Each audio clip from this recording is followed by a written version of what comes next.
Welcome back to my mental health and crime channel. My name is Huda London. I'm a licensed mental health counselor and a licensed cognitive behavior therapist.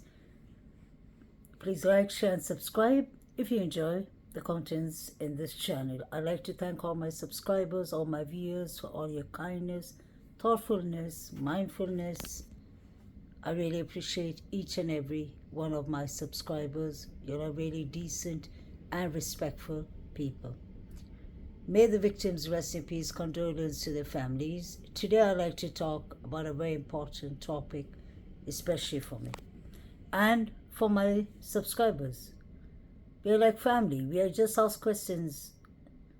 We want to know things. And it just becomes a bond, which is actually nice. So me and my family subscribers would love to know, I'm sure, why DM and BF did not come to those interviews. My question is, were they offered to come to the interviews, or is it the gag order that is holding them not to speak? From the beginning of this case, we noticed and we knew that Bethany Funk was very silent. She did not want absolutely anything to do with BK's lawyers, that is Ann Taylor, because obviously they need to speak to her too. She was in the house. She's the second witness. She's apparently the witness that has exculpatory evidence. So this doesn't make any sense. I don't know why they're paying attention to Dylan Mortensen. Why are you paying so much attention to her? She said herself that she doesn't know if she was hallucinating or if she actually saw things. She has pictures of men with bushy eyebrows. I assume females even with bushy eyebrows. Everyone, I guess, has an odd character of collecting things. So you can imagine if she was high on mushrooms or weed or anything, you could imagine, and she was on alcohol and maybe other substances like pills, you could imagine her state of mind.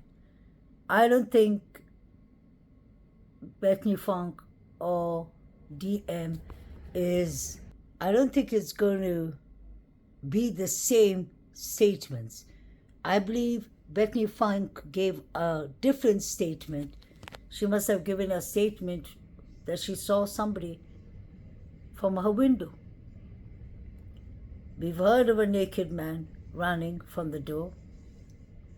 We can't confirm that.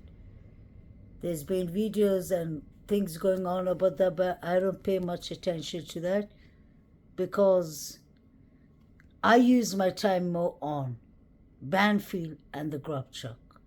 The reason being is when you look at it, everyone seems to be dodgy, fishy. Everyone seems to be carrying something. Everyone seems to be communicating with each other, even with their eyes, giving each other signals like they're going to put someone to sleep, like number 9 did. They're talking on their Apple Watches, on their wrists.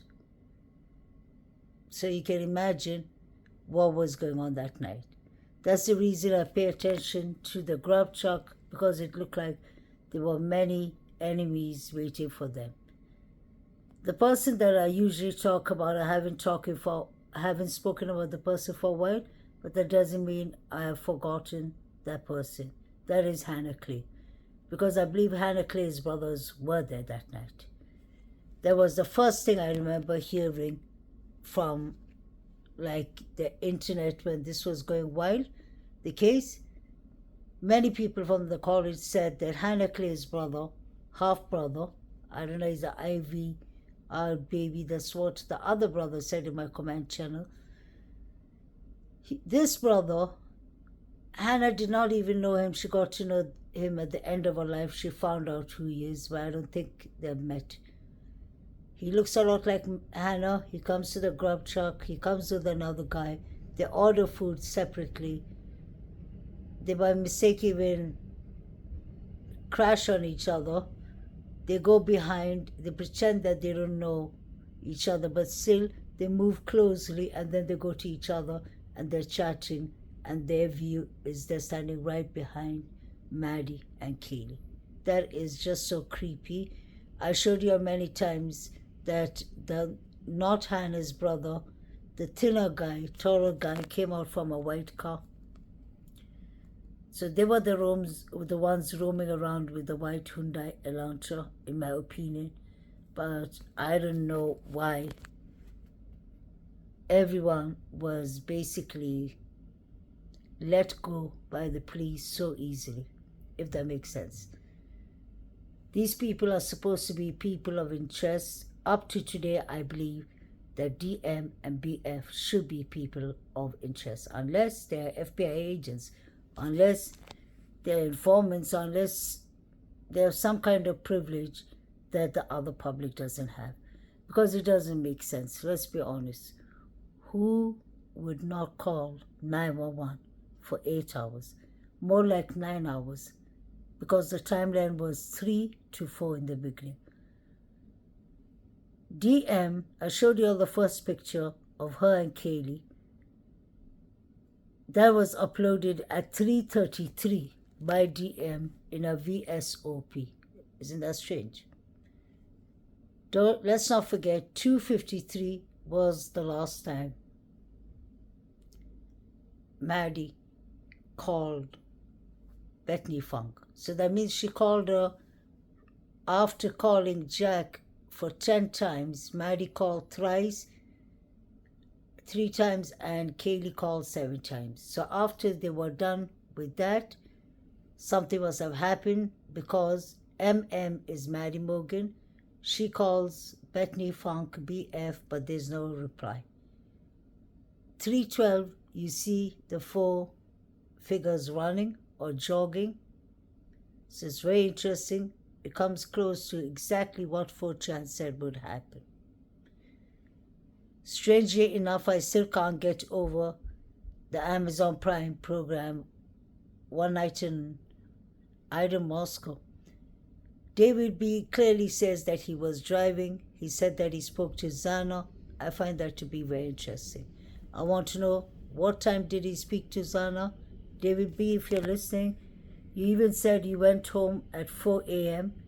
If you went home at 4 a.m. and you were driving, I would assume that you met BK. Or you would have met Molly, the so-called DoorDash driver. Something doesn't make sense. If you are around at 4 a.m., David Baracho, like you said, then you must have seen everything. I would assume you know BK. Did you all do this together is my question. Who are the 3 unidentified male DNAs? I believe it's the Banfield boys or it's the Davids. In the beginning, there was rumors going on. If you remember that the Davids, one of them or both of them, went to the hospital because they had cuts, like they were really injured in their hands. And obviously it has to do with the knife. The only person that night who left the scene was Shawalter that we know of. That is one. So he could have taken the K-bars away. He went to his family's cabin, drove 5.5 hours. That was what we were told. We were told he went to Africa. The classic thing is, when you look at it, Showalter, from the very beginning, even Kaylee's family didn't trust him. You have Christy and Steve, especially Steve saying in the beginning that I'm glad that my daughter was standing and she was near Jack D and not Jack Showalter. I wonder why Steve said that. I wonder what he found out about Showalter. I wouldn't be surprised if Showalter's family is honestly threatening this case. They are powerful, they have influence. Then we have the 2 surviving roommates who sat there for 8 hours. They could have gone and come back after 8 hours. We don't know. I see Emily laughing, joking about it. None of them seem to be taking this matter serious. That is the problem. Everyone seems to be like talking casually, like it happened 20 years ago. I want to know why. I want to know why Hunter Chapin is saying Ethan and Zana were in my dorm room till 1:45 and they left at 1:45. Hunter Chapin, my question is, if they left, what kind of state of mind were they in? Were they really intoxicated? Were they going to walk? Were they going to take the red Jeep? Were they going to get a lift from someone else? Did they call Eric Gower, the usual local driver for everyone? Please let us know. Something is not right with the timelines of Ethan and Zana. I've said that from the beginning. And it has to do, everything has to do with the frats. It has to do with the sororities. Look at the sorority girls. They're the ones sending Venmos. What was going on at 3:30 at night is a serious question that we need to ask ourselves. 3:30 and 3:33. Dylan Mortensen, you were uploading pictures at that time. Where was Kaylee Maddie when you were doing it? Were they asleep or were they already unalived? How come you don't do any interviews? I understand that you've been through a lot, but 4 lives have been lost. So I really want to know, DM, what happened that night? Where were you? Where was BF? Did you go to the Sigma Chi fraternity party? What did you all see? Was there really a fight? Why did your roommate neighbor, Zana, decide to fix her door keys? DM, you would know. Are you still upset about the Halloween? I really believe that the Halloween incident is the motive of all this. DM must have been frustrated that she was being bullied by Maddie, may she rest in peace, and by Zana. And I'm sure when people get bullied, especially for gender, I said it, it's the truth, they will have a psychological effect with that. And especially if she's been bullied for a long time, then it's even worse. The reason I say that is I try to avoid talking about this topic, but this is online. This is on TikTok. This is on Maddie's page. I want to know what was going on in Halloween, because whatever was going on in Halloween could have gone too far. This crimes was personal. This was somebody who knew the house. This was somebody who knew the people in the house. This was somebody who knew exactly who was going to go home. This was somebody who knew exactly which rooms they're going to sleep in. This was somebody who planned to do it on the Vandals night. And I don't think it was one person. I think it was different people who had different motives, different targets. They all decided, Amen, we're going to do it that day. And some of them decided to make Venmo site, like Jack Kavosha. This is really sad, but it's the truth. Dylan's boyfriend and Dylan were chilling there that night.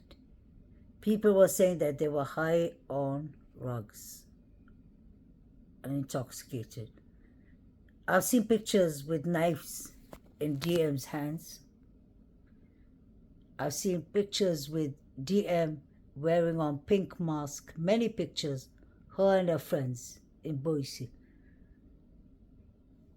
So there are many people, and I would really love to know their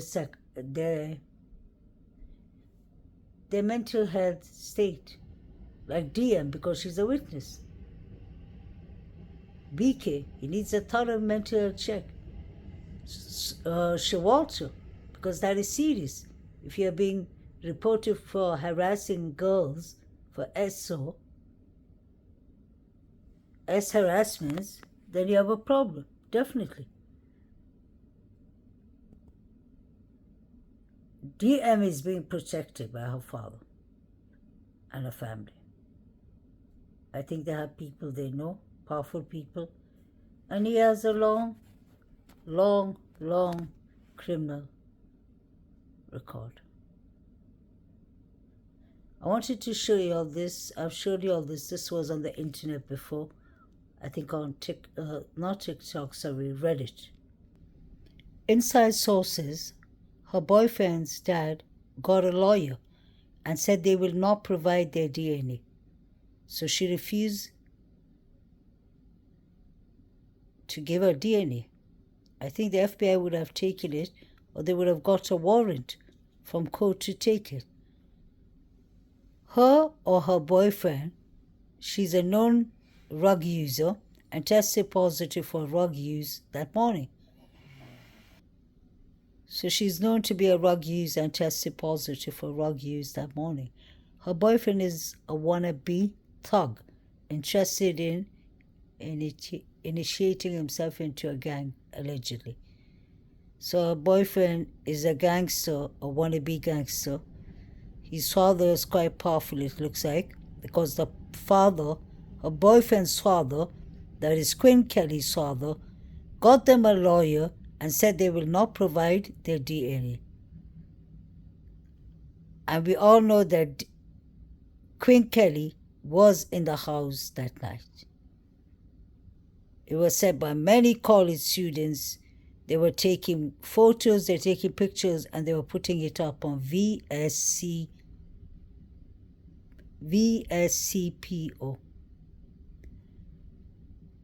So they were putting all these pictures privately.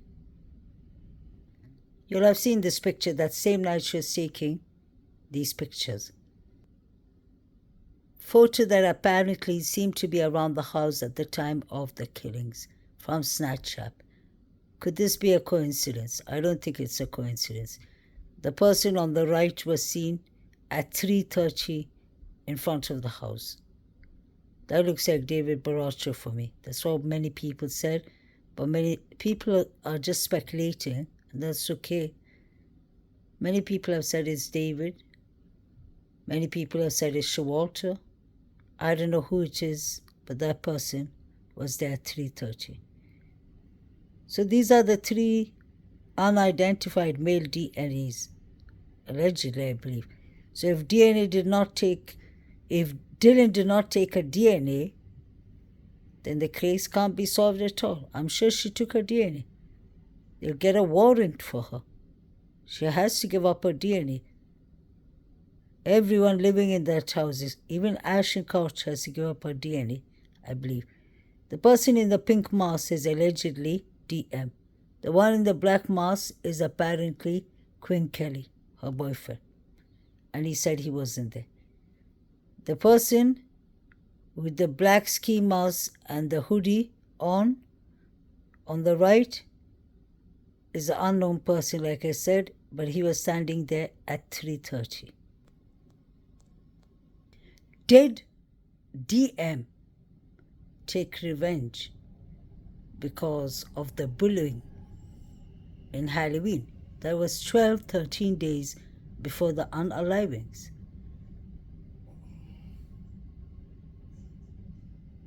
Like this if you're GAY, Jaden. That is what Maddie put up for DM. So if DM has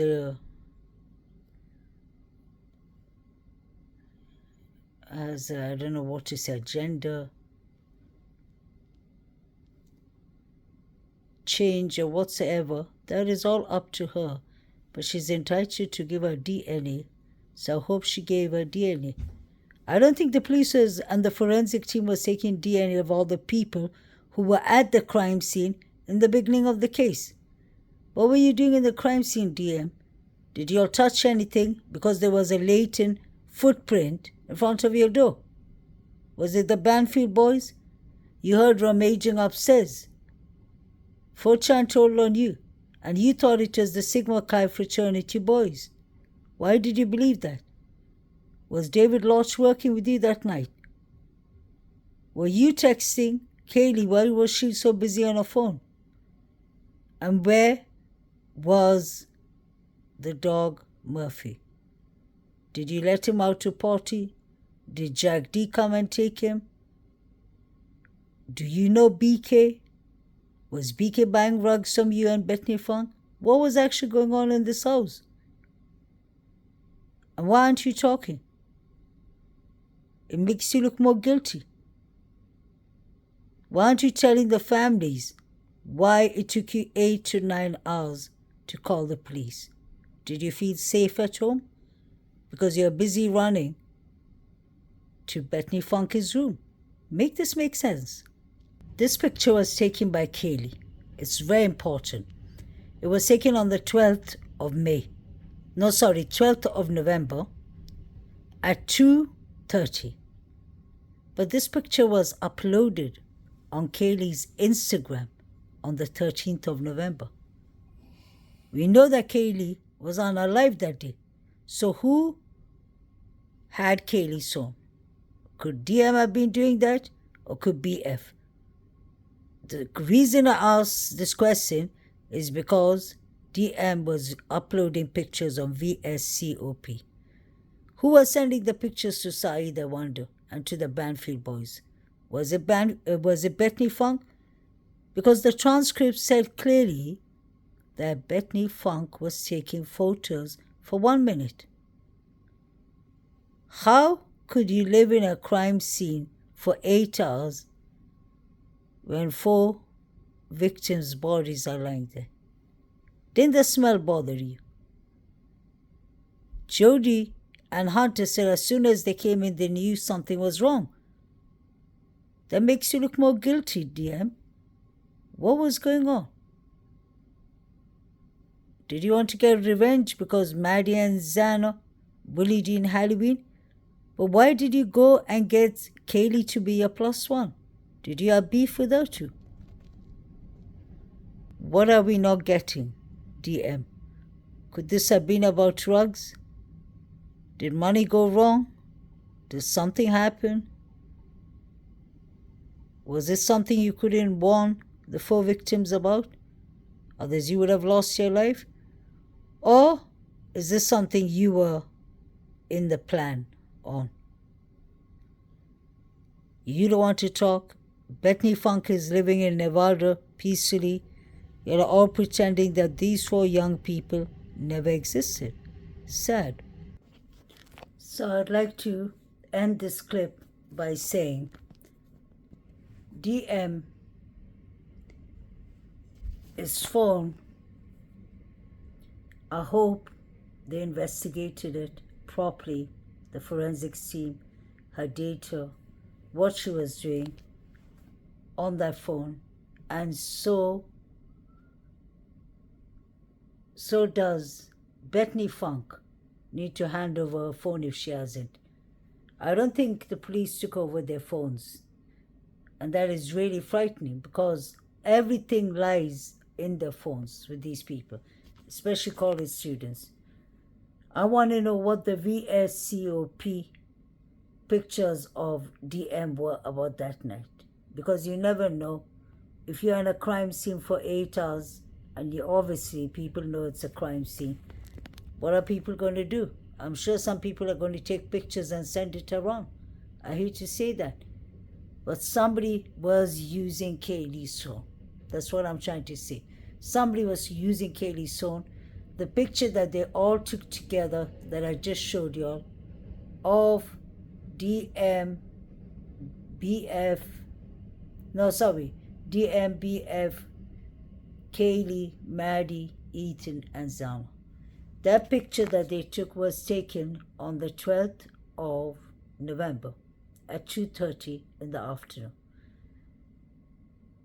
Kaylee would have put it up straight away, I would have assumed. She didn't do that. So who put it up on the 13th of November is my question. DM was uploading her pictures at 3:33 and the picture of Kaylee's was uploaded at that time. So was she handling her phone and Kaylee's phone? So was DM the one that logged out of Kaylee's LinkedIn account? It had to be. Somebody was playing around with Kaylee's phone. And I wonder where Jack D was. Jack D is a tricky one. because they were calling him the whole night. Why would you call someone the whole night when you've already seen him at the corner club? Were they frightened? Did they see something? Did they hear something? Why was Maddie calling Bethany Funk? And why did Bethany Funk not answer? I really believe, like I told her yesterday, that Ethan and Zana were unalive first. Kaylee and Maddie came at 1:56 and they must have seen poor Ethan allegedly unalive. That's just my opinion. Then something happened to the other three. Why was Maddie's coat lying behind the bushes? There was a metal or some kind of sharp object item inside the coat. So somebody must have dragged poor Maddie, taken her coat, wrapped that thing around Maddie's coat and just thrown it in the bushes. It's strange that they say that it was a quiet night. No, it was a very busy night that night. These people had murders on their mind. I hate to say that. And such words I'm not supposed to even use, so I apologize. But what I'm trying to say is that DM needs to be checked properly, because either DM or BF, one of them, were using KAYLEES' home. Why aren't these two girls talking? It's been 2 years and 8 months. Everyone has been watching this case, solving this case, and now it's about time that the gag order goes off to start with, so that we can see what we haven't seen, so that we can hear what we haven't heard. They just went, did a quick one, shut it down, put a gag order on the case. That's the reason we were lucky to hear Steve, because families can't be put on gag order. But the problem is Steve was giving us misinformation too. So we never know what was right, and we are still up to date talking about allegedly this could have happened, allegedly it could have been this person. It's not about accusing them, but allegedly, if it was up to me, everyone's a person of interest. Everyone was a person of interest that night, if you ask me. The way they were behaving, it looked like everything was pre-planned. The way everyone was looking at Kaylee and Maddie when they entered the grub truck, the three guys, I believe one of them was Lot, turned their backs so that Maddie and Kaylee couldn't see them. Number 9 gave Maddie a hug, and we saw he put something in her mouth. So all these people are guilty of something. Guilty maybe of not informing the police what exactly happened. But the college town knows. They've moved on. So there was something with these 4 victims that people wanted to attack them. I hate to say that. They were targeted for a reason. Whether it was bullying other people, whether people were jealous of them, or whether it was revenge, this was personal. I don't think this is something that we can say is something like really serious with Ruggs. And I don't think so. Ruggs is involved, but it's college life Ruggs. I don't think it's anything serious, but I think these people were playing around with Ruggs, money. It was a party house. It went out of control. Everyone had the front door code. The front door was left wide open. Let's not forget that. All these things have an act in it. And I don't think these people living together liked each other. Let's be honest. When I do my research and check properly in the internet and all, the only relationship that I can see that wasn't so strong was DM and Zana. I have seen only 1 or 2 pictures of them together. And I've seen only 1 picture of BF and Kaylee. That's quite strange too. But I think Zana and Maddie, his job should be checked, the Mad Creek. Something could have come out from the Mad Creek itself, because they were working there for at least 2 years. The former owner, I heard, was into Ruggs and BS. It was allegedly said. But they got a new owner this time. Her name was it Jackie Fisher or something? Allegedly, BK used to go to that restaurant because it was the only vegan restaurant in town. So they're trying to say, the mainstream news channel, that he fell in love with Maddie and that was it. Basically, he's an incel. So he wanted what he wanted. When he couldn't, he did a quadruple. That sounds so silly. I don't believe it was anything about that. He was sent there for a reason. That's why his car was roaming around there. But I don't think he went there to injure anyone. Maybe he was really there to help. Didn't he say, don't worry, I'm here to help you? Maybe he was really there to help, but he couldn't stop what was going on. It's possible. And I know it's more than 4 or 5 people, at least 8 people, I believe, did this. You can hear all the shouting, all the yelling in Linda Lane. You can see how many people, at least a couple of people behind the bushes in Taylor Avenue. We saw the Banfield boys roaming around. We saw Saeed roaming around. There were many people who were there. I won't be surprised, I hate to say that while they were cleaning or doing whatever they were doing, they ordered pizzas on Xana's name or Jack in the Box or whatever, to make it look like Xana was alive at that time and she ordered it herself. I wouldn't be surprised if they ordered it. It's really sad to see that the real people that you can see are kind of involved, allegedly, are just getting away with it so easily. There wasn't a trial, and I think that's the reason Mr. Thompson is excited and happy. That's what I believe. Because he knows if he takes this to trial, he will fail. DM is the worst witness on the earth. No one's going to accept that it took 8 hours to call the police, no matter what. Even the jury are human beings. They're going to say, what? Even a 5-year-old child knows how to call 911. And then we have BF, who allegedly saying she was sleeping, which now we found out they're texting each other. They are liars, sorry to say. None of them should be believed. Then you have Hunter and Emily. When you finally think, okay, now we will get some good news, they're worse than them. Just like Xana's mother said, may God bless her. She said the more information we get, the more questions we have. It doesn't make sense. Why would he just take a plea deal so suddenly? Why? Is there pressure? Is he getting a mental health check? I wish he's getting it. He's entitled to it. And why would Koberger go and unalive 4 people he doesn't know? This is about people who know each other. Something went wrong that night. Really wrong, I believe, with Ethan and Xana. But Kaylee and Maddie, I believe, was pre-planned because DM actually brought Kaylee as a +1. So that is more scary when somebody goes out of the way to go and insist and like kind of pressure you and beg you to come back. And Kaylee's injuries was the worst, allegedly. So you can imagine all that. I think DM had personal beef with Kaylee.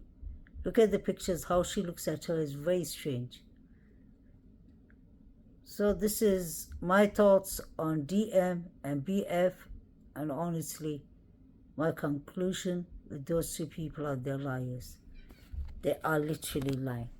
Because to start with, they said they were sleeping. And now we find out that they're texting each other.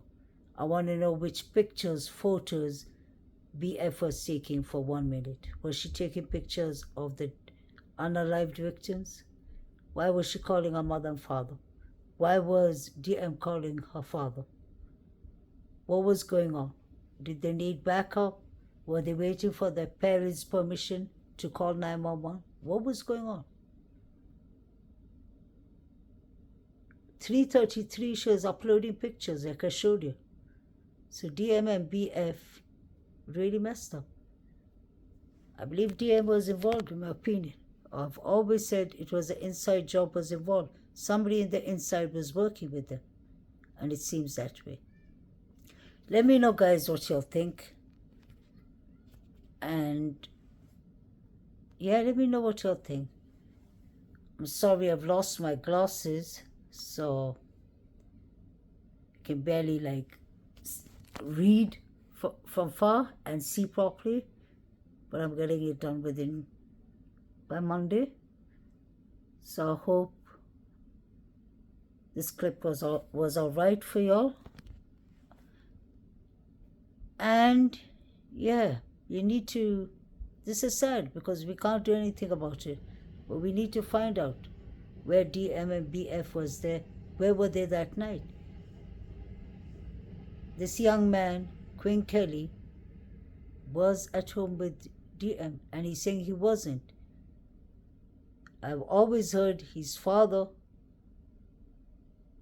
provided a lawyer and said not to talk.